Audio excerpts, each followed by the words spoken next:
সুতরাং পরিবার পরিকল্পনা করতে হলে অবশ্য তখন মানুষও বেশি জন্মাইত, আমরা নিজেদের গায়ে জন্ম হইত। সুতরাং ওইভাবে জন্ম হতো, সরকার ডিসিশন নিল তো মানুষ কমাইতে হবে। যারা ইউনিয়ন পর্যায়ে নেতৃত্ব দেবে, যে অফিসারেরা যে বেস্ট হতে পারবে তাকে গোল্ড মেডেল দেওয়া হবে। আমাদের এলাকায় কেটিসিসিতে গোল্ড মেডেল দেওয়ার জন্য অনুষ্ঠান হবে, আমি ওই অনুষ্ঠানে গিয়ে হাজির। আমার ইউনিয়নের যে মহিলা আমার এই পাশ দেন, আমার এই পাশ দেন, আপনি এইভাবে তোমার ফ্রেম নষ্ট করতে পারেন।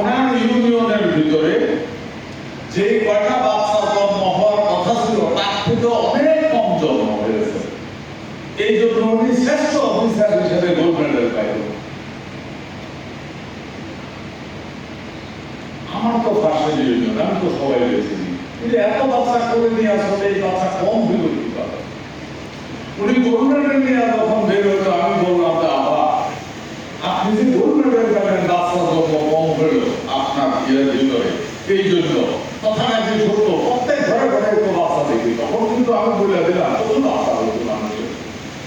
উনি বললেন যে আমি বললাম যে এটা কি মিথ্যা বলা হবে না, বলে ন আমি মিথ্যা বলি নাই। আপনি বলছেন এতজন বাচ্চা হয়েছে, আমি যদি তার থেকে বেশি বাচ্চা দেখাতে পারি, বলে বাচ্চা দেখাতে পারবেন, জন্ম এই ইউনিয়নে হয় নাই। যে ঘটনা কি, ডেলিভারির আগেও ইউনিয়নে নিয়ে গেছে, ওইখান থেকে ডেলিভারি করে পাঠায়। ভয় আল্লাহ, এই প্রজেক্ট যদি এই ধরনের হয় তাহলে কিন্তু আমি স্পষ্ট ভাষায় বক্তৃতার শুরুতে একটা জিনিস বলি, একটা প্রজেক্টে গিয়েও এই শব্দ পাই নাই।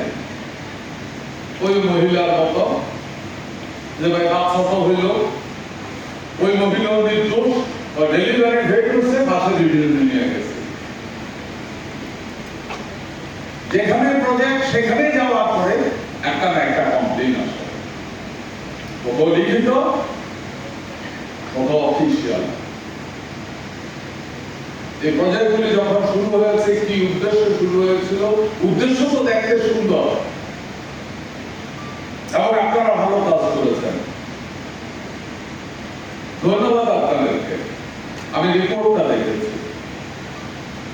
প্রত্যেকটা 100 সত্যি প্রশংসনীয়। এই জন্য আপনাদেরকে অনেক